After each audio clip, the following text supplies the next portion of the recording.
तो अभी तक की क्लास में हम क्या पढ़ रहे थे? आरबीसी। आरबीसी का नाम एरिथ्रोसाइट या एंथ्रोसाइट कहते हैं। अब आरबीसी जो है रेड ब्लड सेल्स, इसका पूरा नाम है। 20 से 120 दिन इसका क्या है? जीवन काल। चलिए, आरबीसी रेड ब्लड सेल्स, इसका जीवन काल कितना है मेरे भाई? 120 दिन। 20 से 120 दिन। क्या इसमें केंद्रक होता है? नहीं, इसमें केंद्रक नहीं। हाँ, लेकिन भाई ऊंट, लामा और जिराफ 3 ऐसे जंतु हैं जिनकी आरबीसी में क्या होता है? केंद्रक। ठीक है, आरबीसी के अंदर हीमोग्लोबिन पाया जाता है। हीमोग्लोबिन हीम और ग्लोबिन से मिलकर बना है, आया ना? अरे हाँ, हीम किससे बनता है? आयरन। ग्लोबिन किससे बनता है? प्रोटीन। ये सारी चीजें पिछली क्लास में हम सर्कुलेटरी सिस्टम में पढ़ चुके हैं। आज हीमोग्लोबिन सॉरी आरबीसी के टॉपिक को हम आगे बढ़ाते हैं। देखो आरबीसी करती क्या है, सुनिए ध्यान से।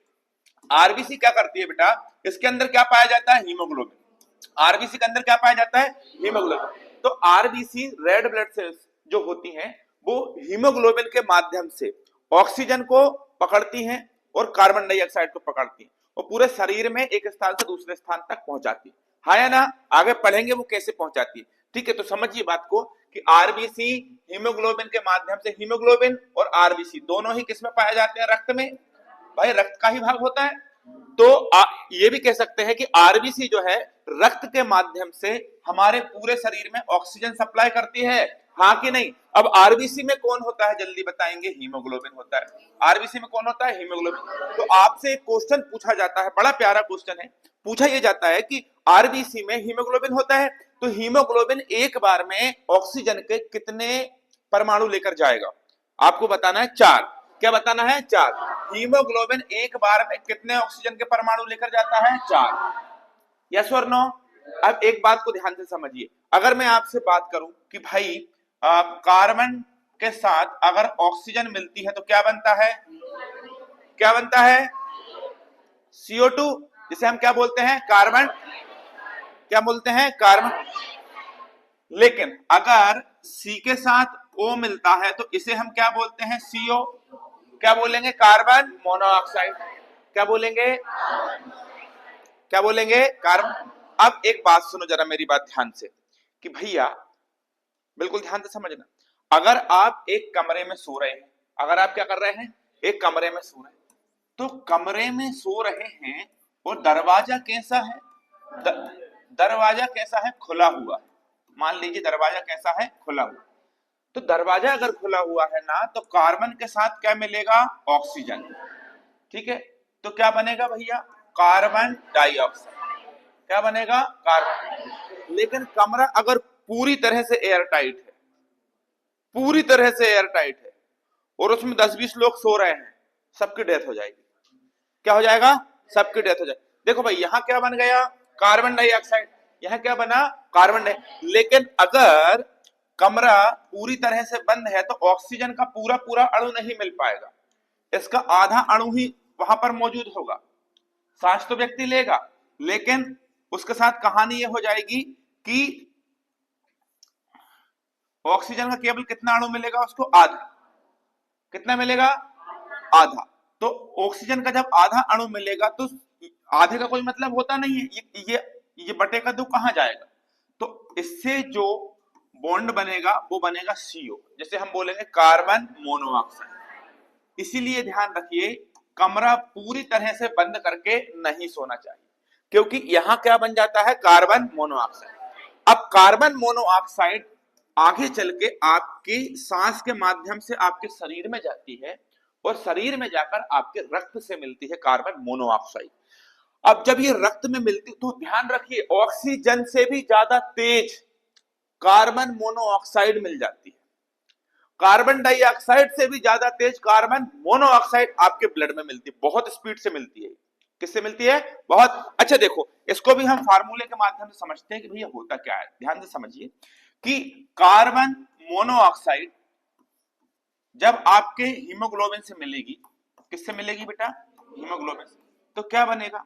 कुछ नहीं बनेगा, C6H12O6 प्लस यहां पर क्या बनेगा? CO। एक बात सुनो ध्यान से, अगर यहां ऑक्सीजन के साथ हीमोग्लोबिन रहता तो ऑक्सी हीमोग्लोबिन बनता। जिससे ग्लूकोज का विखंडन हो जाता और ग्लूकोज छोटे छोटे भागों में टूट जाता, ग्लूकोज का दहन होता और इससे हमें क्या मिलती? एनर्जी।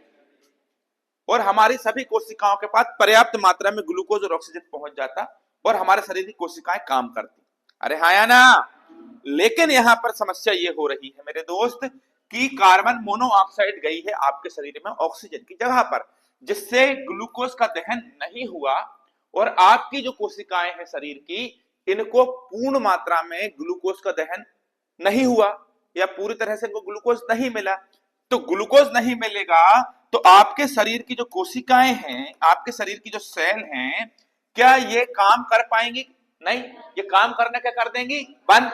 जब शरीर की कोशिकाएं ही काम करना बंद कर देंगी, हमारे शरीर में हर हिस्से में कोशिकाएं हैं, वो काम करना बंद कर देंगी, दिमाग काम करना बंद कर देगा, आंखें काम करना बंद कर देंगी, दिल काम करना बंद कर देगा, लीवर, फेफड़े, किडनी, सारी चीजें काम करना बंद कर देंगी और इंसान की क्या हो जाती है? मौत, मृत्यु हो जाती है, नींद में ही मृत्यु हो जाती है। तो याद रखिएगा, जब आपके शरीर में कार्बन मोनोऑक्साइड जाती है, अच्छा कब जाती है? जब पूरी तरह से कमरा एयर टाइट पूरी तरह से बंद हो और 10, 20, 50 लोग भर दो, उसमें सो रहे हैं, वो हवा का आवागमन पूरा बंद कर दो, तो जितनी ऑक्सीजन है सब वो लोग ले लेंगे पहले तो, और छोड़ेंगे क्या? Carbon dioxide. हाँ या ना? कार्बन डाइऑक्साइड का मात्रा ज्यादा हो जाएगी। अब कार्बन डाइऑक्साइड ही जाएगी आपके शरीर में तो कार्बन मोनोऑक्साइड बनाएगी, तो इससे बहुत गहरी नींद आती है, इससे तकलीफ नहीं होती है। अगर आप कार्बन मोनोऑक्साइड लोगे ना तो इससे मीठी नींद आती है, मीठी नींद कह सकते हैं, मीठी नींद। और नींद में ही व्यक्ति क्या हो जाता है? बेहोश। क्या हो जाता है? बेहोश। और बेहोश होने के तुरंत बाद ये व्यक्ति की क्या हो जाती है? मौत। तो ये मीठी नींद लाने वाली गैस है, दम घोंटने वाली गैस है, धीरे धीरे मारने वाली गैस है। कौन सी गैस की बात चल रही है? Carbon monoxide. ध्यान रखिएगा, कार्बन मोनोऑक्साइड। बात समझ गए कि नहीं? तो धीमे धीमे मारने वाली गैस, मीठी नींद लाने वाली गैस, दम घोंटने वाली गैस, कार्बन का एक अणु ऑक्सीजन का एक अणु मिलकर क्या बनाते हैं? Carbon monoxide. यस और नो? बहुत बढ़िया। अब यहां पर एक बात समझिए कि भाई हमारे शरीर में हीमोग्लोबिन है। देखिए ध्यान से समझिए, हम मान लीजिए 100% कार्बन डाइऑक्साइड ग्रहण कर रहे हैं। कितने परसेंट? या यूं कहें कि हम हमारे शरीर में कितने परसेंट कार्बन डाइऑक्साइड बना रहे हैं? 100%। हमारे शरीर में कार्बन डाइऑक्साइड गैस कितने परसेंट बन रही है? 100% बन रही है। बॉडी के अंदर मान लो कितने परसेंट कार्बन डाइऑक्साइड बन रही है? 100%। तो ये बाहर कितने परसेंट जाती है? तो ये बाहर जाती है केवल कितने परसेंट? 75%। और इसको बाहर निकालने में मदद कौन करता है? हीमोग्लोबिन। कौन करता है? और ये हीमोग्लोबिन क्या होता है ये हम आपको पढ़ा चुके हैं, ठीक है? तो हमारे शरीर में जो कार्बन डाइऑक्साइड है ये 100% बन रही है, लेकिन बाहर कितने परसेंट निकलती है? 75%। 25% जो कार्बन डाइऑक्साइड होती है, बेटा क्या लिख रहा हूं मैं, क्या हो रहा है? 25% जो कार्बन डाइऑक्साइड होती है ना मेरे बेटा, ये कार्बन डाइऑक्साइड आगे चल के आपके शरीर में उपस्थित पानी से मिलती है। तो क्या होता है? CO2 प्लस H2O क्या बनता है? H2CO3। इसे हम क्या बोलते हैं? कार्बोनिल अम्ल। क्या बोलते हैं बेटा? कार्बोनिल अम्ल। अच्छा, ये कार्बोनिल अम्ल क्या करता है? आगे जाके ये हाइड्रोजन को छोड़ देता है और आपके शरीर में छोटी आंत में पहुंचता है, और छोटी आंत में जो आयन वगैरह रहते हैं ना, मिनरल्स, इनको संतुलित करने का काम करता है और आपकी बॉडी की पीएच वैल्यू को कंट्रोल करता है। पीएच वैल्यू का मतलब हम कैसे समझ सकते हैं? देखिए यहां पर ध्यान से, क्या होता है भाई पीएच वैल्यू? देखिए पीएच मैंने आपको पढ़ा चुका हूं लास्ट क्लास में, पोटेंस ऑफ हाइड्रोजन, ठीक है? सोरेनसन ने इसकी खोज की थी। 1 से 14 लेकर तक इसका क्या होता है? पैमाना होता है। तो ये पीएच वैल्यू को संतुलित कैसे करता है? देखो हमारे शरीर में हमारा जो पेट होता है, यहाँ एक एसिड निकलता है HCl, जो भोजन को कैसा बना देता है? अम्लीय। अरे कैसा बना देता है? लेकिन हमारे शरीर में एक पित्ताशय भी होता है। क्या होता है? जिससे कौन सा रस निकलता है? पित्तरस। कौन सा रस निकलता है? पित्तरस, जो भोजन को कैसा बना देता है? क्षारीय। तो अम्लीय और क्षारीय दोनों ही माध्यम हमारे शरीर में उपस्थित रहते हैं। तो इनको बैलेंस करने का काम कौन करता है? कार्बोनिल अम्ल। यस और नो? कार्बन डाइऑक्साइड की अधिक मात्रा जब हम लेते हैं तो 75% तो बाहर निकल जाती है, 25% अंदर रह जाती है। गुड्डू आप नए हो क्या? क्या नाम है? समझ में आ रहा है? कुछ नहीं आया तो कोई दिक्कत नहीं, 1-2 दिन लगेंगे, 3 दिन लगेंगे, है ना। आसानी से अगर कोई चीज समझ में आ जाए तो समझ लो कि वो पेपर में आने वाली है ही नहीं, क्योंकि वो तो सभी पढ़ देते ना भाई। तो आसानी से समझने वाली चीजें, ये जो जहां पर आपको आसानी से समझ में आए उस जगह से उठ जाओ। ऐसी जगह बैठो कि जहां बहुत स्ट्रगल करना पड़े पढ़ाई के मामले, समझ गए? तो आपको मजा आएगा कि हाँ भाई वहां से पेपर में क्वेश्चन बनेगा। पित्ताशय, समझ गए कि नहीं? पित्ताशय क्षार और पेट में HCl एसिड, ये बात सब समझ में आ गई। कार्बोनिल हमने सब समझ में आया क्या होता है कार्बोनिल। अब एक मेरी बात सुनिए जरा ध्यान से, कि आपसे अगर पूछे कि भाई ऑक्सीजन जो है हमारे शरीर में और कार्बन डाइऑक्साइड जो है हमारे शरीर में, दोनों का ही परिवहन हीमोग्लोबिन करता है। अब वो कैसे करता है ये मैं बाद में पढ़ाऊंगा। कब पढ़ाऊंगा? जब आपको श्वसन तंत्र पढ़ाऊंगा, तो वहां केमिकल रिएक्शन के माध्यम से सारी चीजें समझेंगे। लगे लगाए पढ़ा, आप कहो तो कल पढ़ा दूं, ठीक है? सुनो तो एक चीज सुनिए कि आपके शरीर में आरबीसी को बनाता कौन है? रेड ब्लड सेल्स बनाता कौन है? तो आप बोलना अरे अस्थि मज्जा में बनती हैं, पर बनाने के लिए जो मूल तत्व है वो कौन है? यह विटामिन B6। कौन सा विटामिन है? जिसका नाम क्या है? पायरिडॉक्स। तो आपसे बात करें हमारे शरीर में कौन सा विटामिन आरबीसी के बनाने के लिए उत्तरदायी है, तो विटामिन B6, इसे हम क्या बोलते हैं? पायरिडॉक्स। अच्छा, इसकी कमी अगर हो जाए तो ये कौन सा रोग होता है? माइल्ड एनीमिया, माइल्ड एनीमिया, ठीक है? अच्छा, खून की कमी को भी क्या बोलते हैं? खून की कमी को क्या बोलते हैं बेटा? एनीमिया, एनीमिया, एनीमिया, एनीमिया कुछ भी बोल सकते हैं, ठीक है? इसको रक्त की कमी भी बोलते हैं, खून की कमी को रक्त की कमी। बहुत आईएमपी बेटा भूल जाते हैं ना, खून की कमी मतलब रक्त की कमी, हाँ ठीक। क्या हो गया? चलो, इसको रक्त अल्पता भी बोलते हैं। क्या बोलते हैं? यस और नो? तो कौन सा विटामिन हमारे शरीर में आरबीसी के निर्माण में महत्वपूर्ण भूमिका निभाता है? विटामिन B6 का नाम बताओ। इसी कमी से कौन सा रोग होता है? कौन सा? यार कमी से तो पढ़ लिया, रक्ताल्पता या एनीमिया। अधिकता से कौन सा होता है? अगर आरबीसी की मात्रा ज्यादा हो जाए तो क्या होगा? बताओ, आरबीसी की मात्रा ज्यादा हो जाए तो क्या होगा? इससे एक रोग है जिसे हम बोलते हैं पॉलीसाइथीमिया, पॉलीसाइथीमिया, पोलिसआइथीमिया, पोलिसआइथीमिया, ठीक है? इससे त्वचा पर धब्बे पड़ जाते हैं, डार्क सर्कल भी हो जाते हैं। जिसके शरीर में डार्क सर्कल है तो समझ जाओ उसके शरीर में खून ज्यादा है या आरबीसी की मात्रा ज्यादा है। मजाक में बोल रहे हैं, इसके कई कारण होते हैं डार्क सर्कल आने के। रात में देर रात तक जगने में डार्क सर्कल आते हैं, देर रात तक जगने में, दूसरा चिंता करने में, बहुत ज्यादा सोचता है ना कोई, तो उसके यहाँ पर डार्क सर्कल आ जाते हैं। डार्क सर्कल वाले लोग जो होते हैं ना बड़े लकी होते हैं, बहुत अच्छे होते हैं, ध्यान रखिएगा।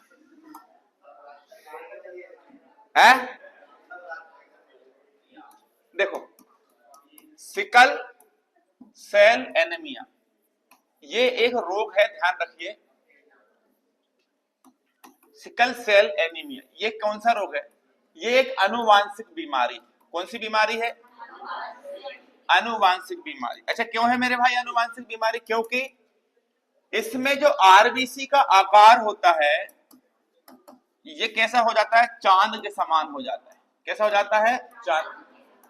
बेसिकली अगर नॉर्मल आकार देखें हम किसका? आरबीसी का, तो नॉर्मल या सामान्य आकार होता है डम्बल के समान, ऐसा कचौड़ी देखिए, कचौड़ी इस प्रकार से होता है, ठीक है? लेकिन ये जो सिकल सेल एनीमिया रोग होता है इसमें इसका आकार ऐसा हो जाता है, ठीक है? तो ये एक अनुवांशिक रोग है। इसको हम और बोल सकते हैं हंसिए के समान। कैसा? हंसिए के समान। हंसिए के समान क्या हो जाती है? आरबीसी। किसके समान? आरबीसी का आकार हो जाता है। ये कैसा रोग है भाई? अनुवांशिक। एनीमिया, एनीमिया अनुवांशिक है या गैर अनुवांशिक है? एनीमिया अनुवांशिक है। बेटा एक काम करो, आप सब लोग 2 सेकंड के लिए अपने यहाँ पर हाथ रखो, सब लोग घुटने पे हाथ रखो, ठोको इसको ऐसा, ऐसे ठोको, थोड़ा ऐसा घुटना ठोकते हैं ना ऐसा, तो दिमाग बहुत अच्छा काम करता है। और सुबह के समय ना यहाँ तेल लगाना घुटने में, पैर से घुटने तक, और इसको ऊपर की तरफ खींच के लाना है ऐसे। भाई थोड़ा बहुत यहाँ से लेके यहाँ तक तो नहीं ला पाओगे, थोड़ी बहुत ऊपर आ जाए।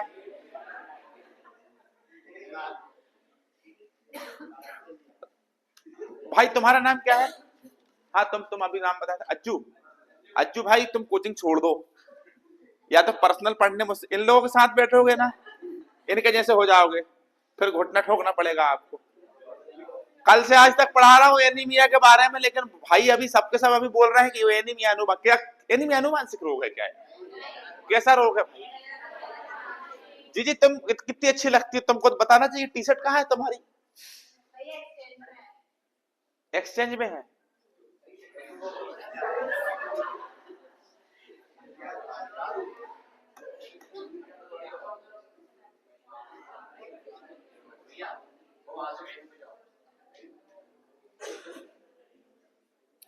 गुस्सा हो गया।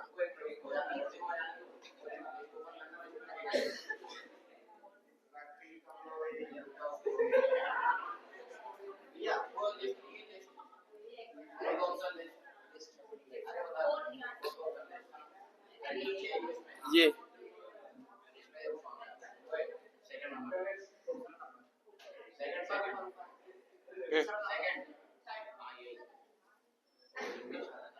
ठीक है, चलो देखो, ये था भैया आरबीसी एक्सचेंज। आरबीसी के बारे में पढ़ लिए पूरा, ठीक है। रेड ब्लड सेल्स, इसमें हीमोग्लोबिन होता है, कल से लेकर आज तक आरबीसी पढ़ा है। अब हम पढ़ेंगे डब्ल्यूबीसी। क्या पढ़ेंगे? डब्ल्यूबीसी, इनको हम बोलते हैं white blood cells, white blood cells, श्वेत रक्त कणिका, श्वेत रक्त कणिका, क्या बोलते हैं? कणिका। और इन्हें क्या बोलते हैं? ल्यूकोसाइट। क्या बोलते हैं? तीनों नाम याद रखना, 1 2 3, और ये भी याद रखना 4। अभी कुछ भी दे देगा, ठीक है, कुछ भी दे देगा। अब इसकी खोज किसने की आपसे पूछे तो गैब्रियल एवं एडिसन। किसने किया?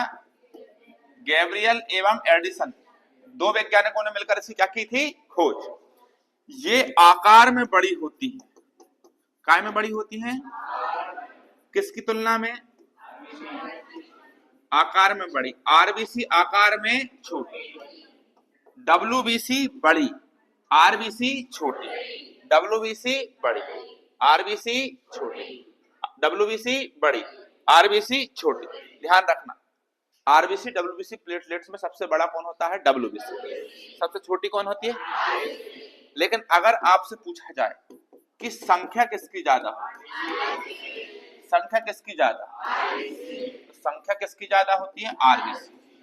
अगर आपसे बोले संख्या किसकी कम, संख्या किसकी कम, संख्या किसकी कम। अब एक बात ध्यान से समझिए, जो डब्ल्यूबीसी होती है ना बेटा, इसमें नाभिक पाया जाता है, नाभिक पाया जाता है। मान लीजिए इनका आकार कैसा होता है? डब्ल्यूबीसी का कैसा होता है इनका आकार? उसका कचौड़ी के जैसे होता है, इसका समोसे के जैसा। बेटा इसका आकार अनियमित हो सकता है, ऐसा भी हो सकता है, अमीबा, पैरामीशियम, यूग्लिना, प्रोटोजोआ, मतलब कैसा भी हो सकता है, निश्चित नहीं होता इसका आकार, ठीक है। तो मान लीजिए ये डब्ल्यूबीसी है, तो जो आरबीसी थी ना बेटा, उनमें न्यूक्लियस या केंद्रक नहीं था। क्यों नहीं था? क्योंकि यहां पर हीमोग्लोबिन था, और हीमोग्लोबिन को रहने के लिए बहुत ज्यादा जगह की आवश्यकता होती है, ठीक है। इसलिए यहां पर केंद्रक बेचारा नहीं रह पाया। लेकिन यहां पर हीमोग्लोबिन नहीं होता, इसलिए यह केंद्रक आसानी से रह सकता। नंद और भोजाई का रिश्ता है ये। यहां पर क्या है, यहां पर ये बहन नहीं रह सकती। बहन मतलब कौन, नाभिक। ये भाई है, यहां पर भाभी है हीमोग्लोबिन, इसलिए बहन का यहां ठिकाना नहीं। बहन को जल्दी से भगाकर शादी कर देंगे उसकी, ठीक है। लेकिन अगर भाभी नहीं है तो बहन आराम से रहेगी, ऐसा समझ लो आप, ठीक है। यहाँ हीमोग्लोबिन होता है इसलिए यहाँ पर केंद्रक नहीं होता।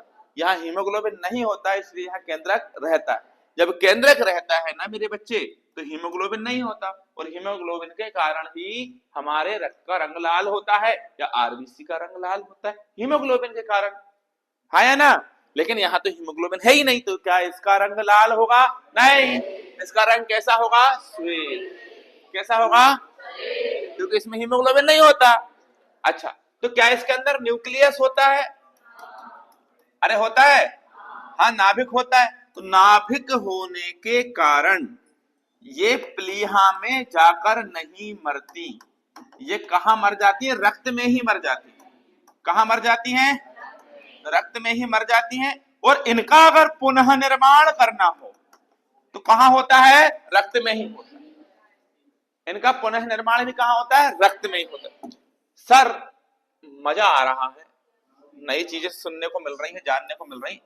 एक बात इसी क्रम में और सुनो, एक बात इसी क्रम में और सुनो कि आरबीसी वर्सेस डब्ल्यूबीसी रेशियो कितना होता है? 600 अनुपात 1। आरबीसी 600 है किसी जगह पर तो वहां डब्ल्यूबीसी 1 रही, मतलब आरबीसी बहुत ज्यादा होती है डब्ल्यूबीसी के मामले में। कितना अनुपात होता है? 6 अनुपात 600 अनुपात 1, हाँ या ना। अब एक बात और सुनो सर, हमने आपकी क्लास बहुत अच्छे से पढ़ी थी लास्ट वाली, उसमें आपने ये बताया था कि चाहे आरबीसी हो, चाहे डब्ल्यूबीसी हो, चाहे प्लेटलेट्स हो, ठीक है, इन तीनों का निर्माण कहां पर होता है सर? कहां पर होता है? अस्थि मज्जा, जिसे हम क्या बोलते हैं? Bone marrow. जिसे हम क्या बोलते हैं? क्या बोलते हैं जिसे हम? अब भैया जी मेरे दोस्त, गरीब दोस्त, मेरे गरीब दोस्त, यहां पर एक बात ध्यान से सुनना कि इनका निर्माण अस्थि मज्जा में होता है। कहां होता है? लेकिन इनकी मृत्यु कहां होती है? रक्त में। काय में होती है? रक्त। किसकी बात चल रही है? अच्छा, आरबीसी का निर्माण कहां होता है? अस्थि मज्जा। लेकिन मरती कहां है? प्लीहा में। इसका निर्माण कहां होता है? मरती कहां है? ब्लड में। सर इनका जीवन काल तो आपने 20 से 120 दिन बताया, पर इनका कितना? 2 से 4। कितना?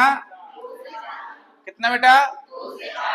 इनका आकार कितना होता है? अमीबा जैसा। इनका आकार कैसा होता है? या अनियमित बोल सकते हो, अनियमित, क्योंकि अमीबा का आकार भी ऊटपटांग होता है, वो बदलते रहता है अपने आकार को। अच्छा, एक और जंतु जगत में एक ऐसा जीव होता है जिसकी सबसे छोटी कोशिका होती है, जिसे जंतु जगत का जोकर कहते हैं। क्या बोलते हैं? माइकोप्लाज्मा या पीपीएलओ। माइकोप्लाज्मा या माइकोप्लाज्मा या पीपी। अब मेरी राजकुमारी और मेरे राजकुमार इधर ध्यान से देखो, आरबीसी के नाम क्या क्या हो सकते हैं? नाम क्या क्या हो सकते हैं? तो पहले तो एक नाम रहेगा इसका युद्धक कोशिका। इसे हम क्या बोल सकते हैं? युद्धक। इंग्लिश में अगर हम बोले फाइटर। क्यों भाई? क्योंकि ये जीवाणुओं का भक्षण करती है। आपके शरीर में अगर कोई ऐसा वायरस, बैक्टीरिया, जीवाणु, विषाणु गया है जो आपके शरीर को नुकसान पहुंचा सकता है, तो डब्ल्यूबीसी उस बैक्टीरिया को खा जाएंगे। क्या कर लेंगी? खा जाए। समझ गए? जैसे तुम्हारी छोटी बहन या बड़ी बहन तुम्हारे कपड़े पहन लेती है, जिस तरह से तुम उसे खा जाती हो, तो मेरे कपड़े कैसे पहने, है कि नहीं? लड़कों में तो चल जाता है, अपने भाइयों को कुछ भी दे देता है? दोस्तों को भी दे देते हैं। हाँ, ये दोस्त लड़के तो दोस्तों को भी दे देते हैं। लड़कों की दोस्ती बड़ी शानदार होती है भाई। हाँ, मतलब एक लड़के का, मतलब एक दोस्त होता है शानदार, शानदार हर एक लड़के का एक दोस्त होता है शानदार, एक ही होता है, दो नहीं होते, एक। उसके लिए तो भाई कुछ भी कर देता वो। लड़कियों की ऐसी एक भी सहेली नहीं होती, लेकिन एक भी नहीं होती। अंदर मन में वो ही रखते हैं कि साली ये आगे नहीं बढ़ना चाहिए, वो साली ये आगे नहीं बढ़ना चाहिए। मैं रोहित सर के पास पढ़ने जा रही हूँ, इसको लेकर नहीं जाऊंगी, क्योंकि अगर ये जाएगी तो इसका सिलेक्शन मुझसे पहले हो गया तो। फाइटर सेल, ठीक है, ये क्या करता है, क्योंकि ये जीवाणुओं का भक्षण करता है। जीवाणुओं का भक्षण करने के कारण इसे हम क्या बोलते हैं, फाइटर सेल। दूसरी हम इसे क्या बोल सकते हैं, सिक्योरिटी को क्या बोलते हैं, रक्षक कोशिका। रक्षक कोशिका, रक्षक कोशिका, इंग्लिश में बोले तो बॉडीगार्ड सेल्स, बॉडीगार्ड सेल्स। क्योंकि ये हमारी क्या करती हैं, अरे क्या करती है, हमारी रक्षा है क्या नहीं। तीसरा होता है सिपाही कोशिका, इसको हम और क्या बोल सकते हैं, सिपाही कोशिका। इसको इंग्लिश में हम बोल सकते हैं सोल्जर सेल, ठीक है, क्योंकि ये लड़ती भी है जीवाणुओं से। तो बैक्टीरिया से लड़ने मरने के कारण, हमारे शरीर को सुरक्षा देने के कारण इन्हें हम इतने नामों से जानते हैं। युद्धक कोशिका, इसको अंगरक्षक कोशिका भी कह सकते हैं, सिपाही कोशिका। कितने नाम होते हैं इनके, 3, ठीक है, 3-4 नाम होते हैं। WBC व्हाइट ब्लड सेल्स और ल्यूकोसाइट वगैरह तो इनको हम बोल चुके हैं। बात समझ रहे हो कि नहीं समझ रहे हो। अब आपसे पूछे कि भैया इनके नाम तो आपने बता दिए, इनके प्रकार और बता दो सर। इन्हें क्या बता दो, प्रकार और बता दो। तो कितने प्रकार की होती है भाई, ये होती है 2 प्रकार की। एक होती है कणिका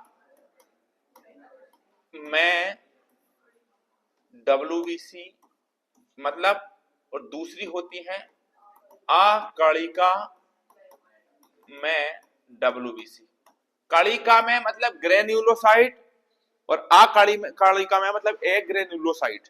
ग्रेन्युलोसाइट, एग्रेन्युलोसाइट, ग्रेन्युलोसाइट, एग्रेन्युलोसाइट, कणिका में। इनके बारे में समझो कि ऐसी कोशिका, कैसी कोशिका, ऐसी कोशिका जिनके कोशिका द्रव के अंदर क्या होते हैं, कण, क्या कहलाती हैं, कणिका में।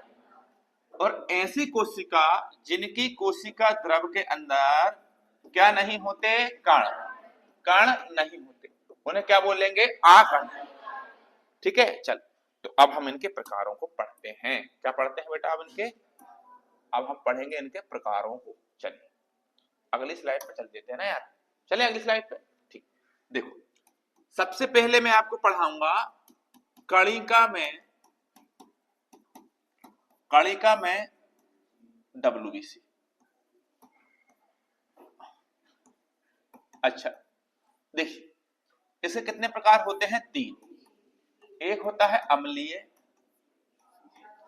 रंजक, दूसरा होता है, हाथ दुखने लगता है मेरा लिख लिख के, यह दूसरा होता है क्षारीय रंजक, क्षारीय रंजक। तीसरा होता है उदासीन रंजक, उदासीन। सुनिए, अम्लीय को हम बोलते हैं एसिड, क्षारीय को बेस, उदासीन को न्यूट्रल। क्या बोलते हैं, तो सुनो, अम्लीय रंजक में कौन सा रंग होता है, ऑरेंज। कौन सा होता है, ऑरेंज, ठीक है, ऑरेंज रंग होता है। इसका एग्जांपल होता है स्नोफिल्स, स्नोफिल्स। पहले मैं आपको 5 प्रकार बता दूं, देखो, एक स्नोफिल्स, एक बेसोफिल्स, एक न्यूट्रोफिल्स, एक मोनोसाइट, एक लिम्फोसाइट। बेटा ये नाम समझ के ये मत बोलना अरे बाप रे कैसे पढ़ेंगे, तुम ही पढ़ सकते हो, तुम में तो ताकत है, कोई और नहीं पढ़ सकता इनको। उनने पढ़ लिया तो सिलेक्शन उनका, तो पढ़ना तुम्हें है, ठीक है, सिलेक्शन तुम्हारा है ना, तुम्हें चाहिए ना सिलेक्शन, उड़ा दो। देखो स्नोफिल्स, basophils, neutrophils, monocyte, lymphocyte, 2 site है, 3 फिल्स है, खत्म। देखो तो इनके सबके बारे में सुनो बेटा। एसिनोफिल्स में कौन सा रंजक होता है? अम्लीय। क्षारीय का मतलब होता है बेस, इसका रंग होता है ब्लू। और बा से ब्लू और बा से याद रखना बेसोफिल्स। क्या याद रखना? और उदासीन का मतलब होता है न्यूट्रल, और न्यूट्रल से याद रखना न्यूट्रोफिल्स। इनमें ना कोई रंग होता है ना ही कुछ दिखाई देती है, ठीक है। तो स्नोफिल्स, बेसोफिल्स और न्यूट्रोफिल्स। क्या बोलोगे? स्नोफिल्स, बेसो, अरे बोलो ना भैया, स्नोफिल्स, बेसोफिल्स, न्यूट्रोफिल्स।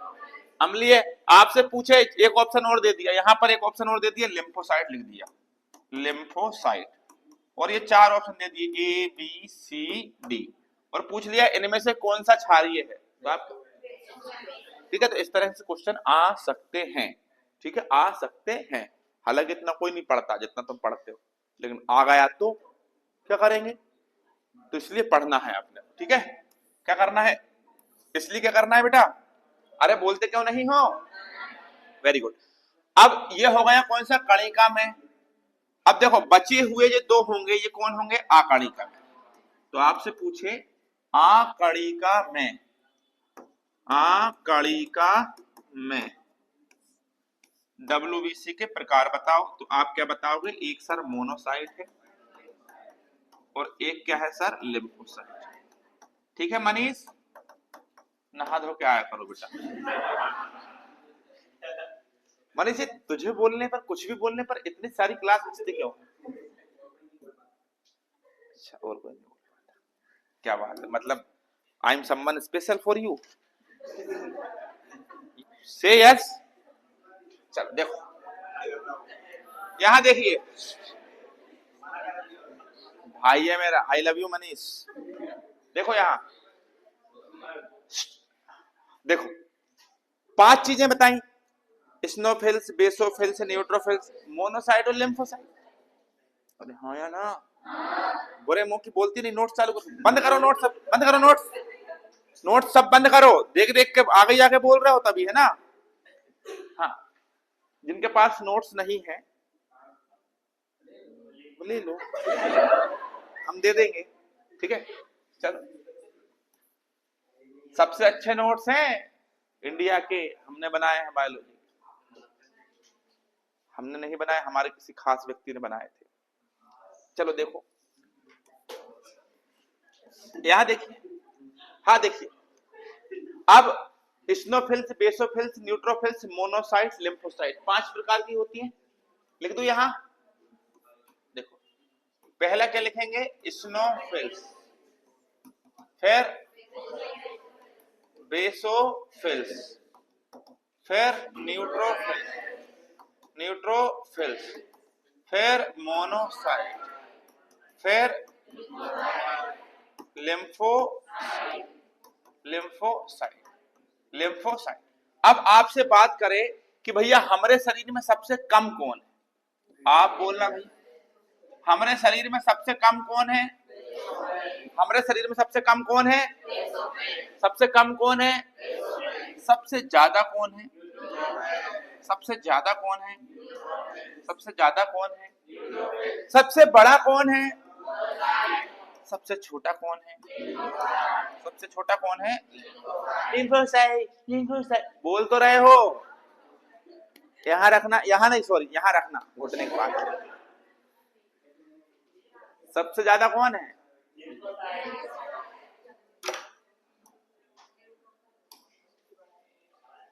सबसे ज्यादा क्या? बोलो ना कुछ। सबसे ज्यादा कौन है? न्यूट्रोसाइट, न्यूट्रो। सबसे कम, सबसे बड़ी, सबसे छोटी, जी जी पापा की परी।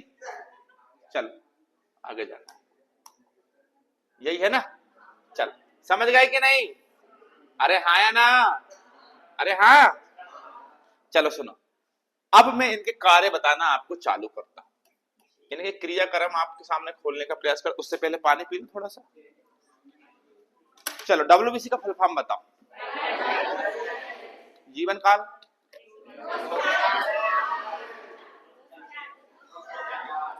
इनका खोज करता, चलो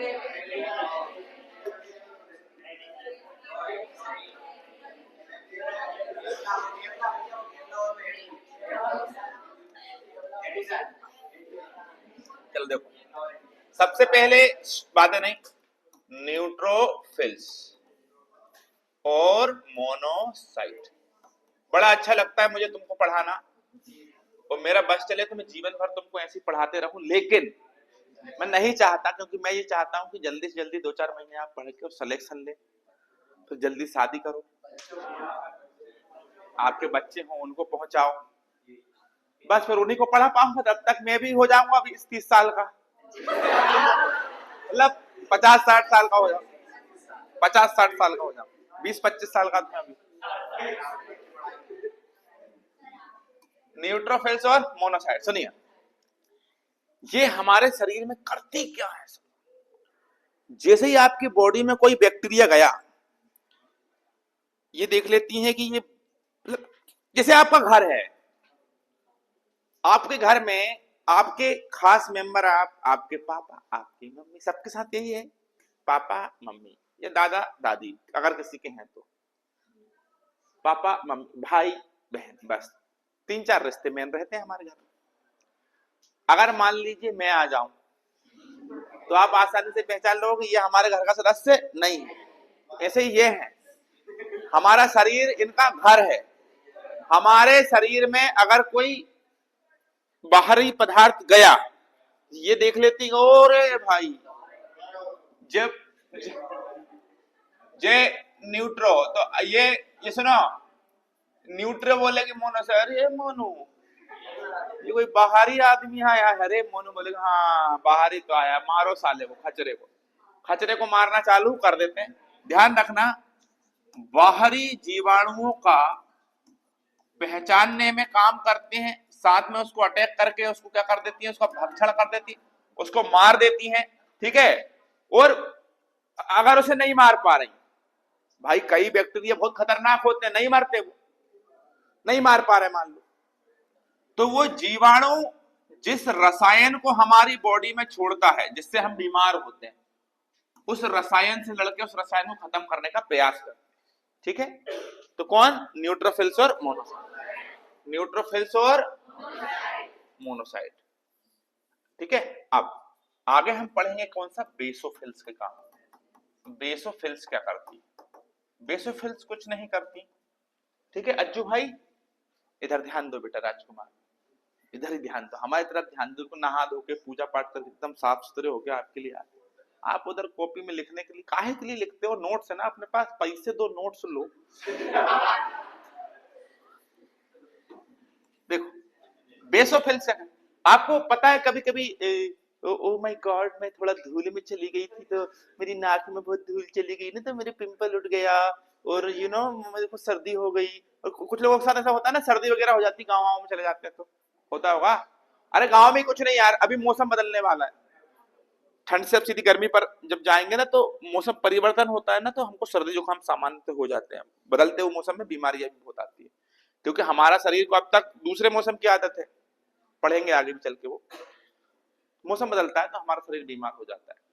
तो बीमारी से पहले हमें कुछ एलर्जीज होती हैं, यू नो एलर्जी, नाक बहना या छींक आना, ठीक है, छींक आना, या कई लोगों को एलर्जी होती है कई चीजों से, कुछ लोगों को बारिश का पानी लग जाता है, एलर्जी होती है, वो शीतंग वगैरह आ जाती है कि नहीं। तो उस एलर्जी केमिकल का नाम हमारी बॉडी के अंदर होता है हिस्टामिन, जो रिलीज करता है कौन, बेसोफिल्स। तो ध्यान रखना, बहुत आईएमपी है हिस्टामिन।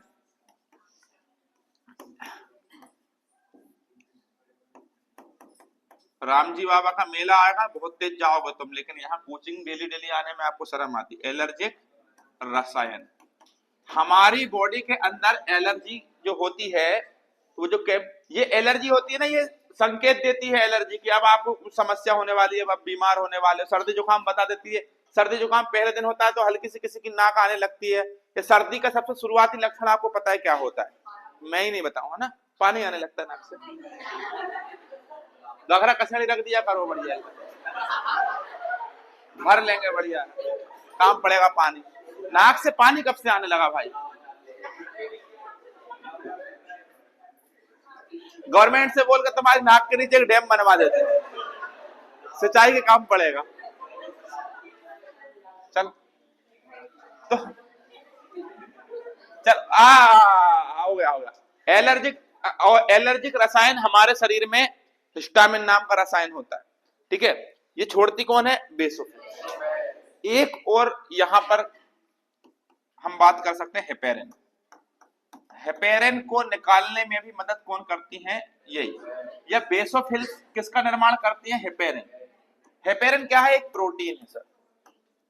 क्या है? एक हेपेरिन एक प्रोटीन है बेटा। सुनो, हमारे शरीर में अगर हेपेरिन ना हो तो हमारे शरीर में अंदर खून के थक्के जम जाएंगे और हमारी मौत हो जाएगी। समझ गए? तो हमारे खून को पतला करने के लिए हमारे शरीर में कौन सा प्रोटीन मौजूद रहता है? हेपेरिन। जो इसका निर्माण कौन करता है? बेसोफिल्स। बहुत जबरदस्त आईएमपी है, मतलब अच्छे काम करती है बेसोफिल्स। क्या काम करती है? बेसोफिल्स बहुत अच्छे काम करती है। अब मान लो सर ये दोनों ही महत्वपूर्ण काम है और दोनों ही महत्वपूर्ण काम अगर बेसोफिल्स, मान लीजिए बेसोफिल्स को प्यार हो गया, बाबू से व्यस्त नहीं कर रहा है कोई काम, वो भी एक समय होता है जब प्रेम होता है ना, तो भयंकर बातें होती, रात रात भर लगे हैं, दिन दिन भर लगे हैं, एकदम अपनी दुनिया में। घर में खाने को नहीं है, दाना पानी खत्म हो रहा है, घर के टेंशन में है, नौकरी नहीं ले रहे, ठीक है बाबू पास है ना, सब चलेगा। अब उनकी किस्मत खराब है मैडम, है कि नहीं? बाकी होनी चाहिए एक दो बार जीवन में प्रेम होना चाहिए, एक दो बार धोखा मिल, हाँ एक बार होना चाहिए भाई, एक बार होना चाहिए, दो बार नहीं होना चाहिए। हाँ चलो एक, अरे सब होता है, दो बार भी होता है, तीन बार भी होता है। चलो देखो यहाँ न फालतू बात नहीं करो।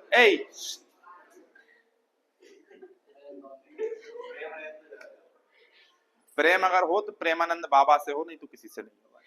समझ गए? देखो हेपेरिन प्रोटीन होता है, हेपेरिन भी नहीं, हिस्टामिन भी नहीं। मान लीजिए बेसोफिल्स अगर खराब हो गई आपकी बॉडी में, बेसोफिल्स को कोई जरूरी काम आ गया या वो मर गई मान लो, तो अब ये काम कौन करेगा? तो बेसोफिल्स की जगह पर अब काम करने के लिए कौन आएगी? इसिनोफिल्स। तो इसिनोफिल्स क्या होती है सर? सर इसिनोफिल्स हमारी बॉडी में तब काम करती है जब बेसोफिल्स क्या हो जाती है, या बेसोफिल्स का काम कम पड़ जाता है, या बेसोफिल्स कमजोर पड़ जाती है, या बेसोफिल्स व्यस्त हो जाती है, तब इसिनोफिल्स आती है। बात समझ रहे? अरे बोलो हाँ, ऐसे हाँ बोला करो बेटा, सिर्फ हाँ मुझसे ही बोला करो, ठीक है? चल अब आगे हम क्या पढ़ेंगे? अब बचता कौन है अपना? लिम्फोसाइट। लिम्फोसाइट और लिम्फोसाइट के साथ एक और याद रखो, मोनोसाइट। मोनोसाइट यहां भी पढ़ा चुका हूं मैं, लेकिन मोनोसाइट भी लिम्फोसाइट के साथ कुछ और भी काम करती है। मिलकर सुनिए, ये हमारे शरीर में एंटीबॉडी बनाती है। क्या बनाती है? एंटीबॉडी मतलब एंटीबॉडी नहीं, एंटीबॉडी अंकल बॉडी नहीं, एंटीबॉडी। इससे हम प्रतिरक्षा भी कहते हैं। क्या कहते हैं? अभी कोरोना आया था, उस टाइम आपको सुनने में आया होगा, और तुम्हारी इम्यूनिटी अच्छी होनी चाहिए, तुम्हारा प्रतिरक्षा तंत्र अच्छा होना चाहिए। प्रतिरक्षा तंत्र मतलब क्या?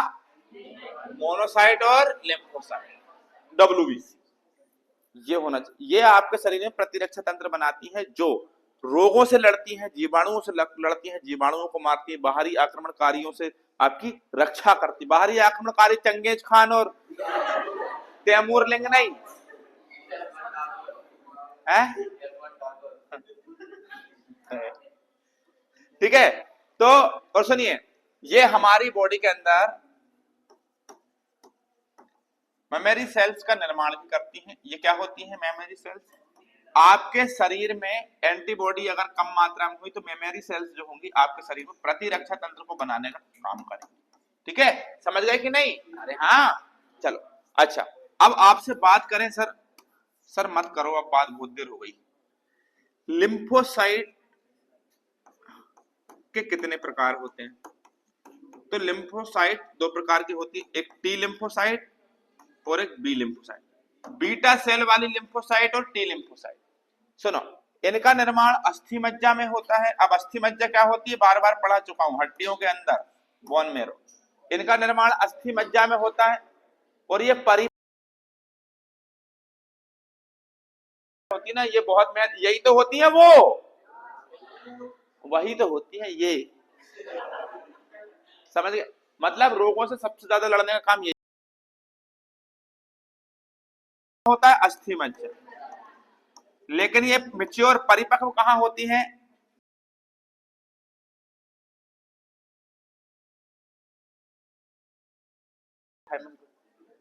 हमारी सीने में लेफ्ट साइड में एक ग्लैंड होती है छाती में, जिसको हम बोलते हैं थाइमस ग्रंथि। थाइमस ग्रंथि 15 साल तक के बच्चों में पाई जाती है, उसके बाद काम करना वो बंद कर देती है। शुरुआती दौर में थाइमस ग्रंथि हमारे शरीर के अंदर डब्ल्यूबीसी बनाने का काम करती है, और डब्ल्यूबीसी में भी कौन सी डब्ल्यूबीसी? T lymphocyte. ये लिखा टी मतलब थाइमस ही होता है इसका मतलब, ठीक है? तो टी लिम्फोसाइट ये थाइमस ग्रंथि में मैच्योर होती है, तो बचपन में ही आपकी डब्ल्यूबीसी या टी लिम्फोसाइट बना दी जाती है। और दूसरा काम, माँ के दूध में जो प्रोटीन होता है उस प्रोटीन को निकाल कर बच्चे के शरीर में डालने का काम कौन करती है? थाइमस ग्रंथि। ये दो चीजें ध्यान रखना, ठीक है? थाइमस ग्रंथि पढ़ लिया कि नहीं? अब एड्स किसी को हो जाए, क्या हो जाए? तो एड्स सीधा किस पर अटैक करता है? T lymphocyte. एड्स का फुल फॉर्म ध्यान रखना रे भाई, एक्वायर्ड इम्यूनो डेफिशिएंसी सिंड्रोम। ये दो वायरस से होता है, एचआईवी और रेट्रो। एचआईवी और रेट्रो, ये कौन सी लिम्फोसाइट पर अटैक करता है? T lymphocyte. कितना पढ़ाऊं उतना नॉलेज है भाई कि समय कम पड़ जाता है मुझे, यहां घुस गए तब ये पढ़ाने लगो जबकि अपन पढ़ रहे हैं ये, ठीक है, लिम्फोसाइट के वगैरह। अब आपसे अगर बात करें कि भैया डब्ल्यूबीसी, आपने देखा कि भाई अगर आरबीसी ज्यादा मात्रा में बनने लगे आपकी बॉडी के अंदर तो आपको कौन सा रोग हो जाएगा? पॉलीसाइथीमिया, है ना? लेकिन सर जब डब्ल्यूबीसी ज्यादा मात्रा में हो जाए, किस मात्रा में हो जाए, तो कौन सा रोग होता है? तो ध्यान रखिए, इसमें एक रोग होता है पांडु रोग। शाबाश बेटा शाबाश। इसमें रोग होता है ल्यूकेमिया, जिसे हम बोलते हैं ब्लड कैंसर। कौन सा कैंसर? डब्ल्यूबीसी का ज्यादा मात्रा में हो जाना क्या कहलाता है? Blood cancer. डब्ल्यूबीसी ज्यादा मात्रा में क्या होता है? Blood cancer. लेकिन अगर आपसे बोले कि सर डब्ल्यूबीसी ज्यादा मात्रा में हो तो ब्लड कैंसर, जिसको हम रक्त का कैंसर भी कहते हैं, अगर कम मात्रा में हो जाए तो आप बताना सर, ल्यूकोपीनिया। अगर कम हो जाए, डब्ल्यूबीसी कम हो जाए तो ल्यूकोपीनिया, डब्ल्यूबीसी बढ़ जाए तो, यार कंटेंट तो देखो आप, समझ में आ रही है चीजें? एक एक पॉइंट टू पॉइंट पढ़ा रहा हूं बेटा, कुछ बाहर नहीं होगा, ढंग से जितना पढ़ा रहा हूं उतना पढ़ लेना, ठीक है? तो यहां पर कौन सा टॉपिक खत्म होता है? डब्ल्यूबीसी।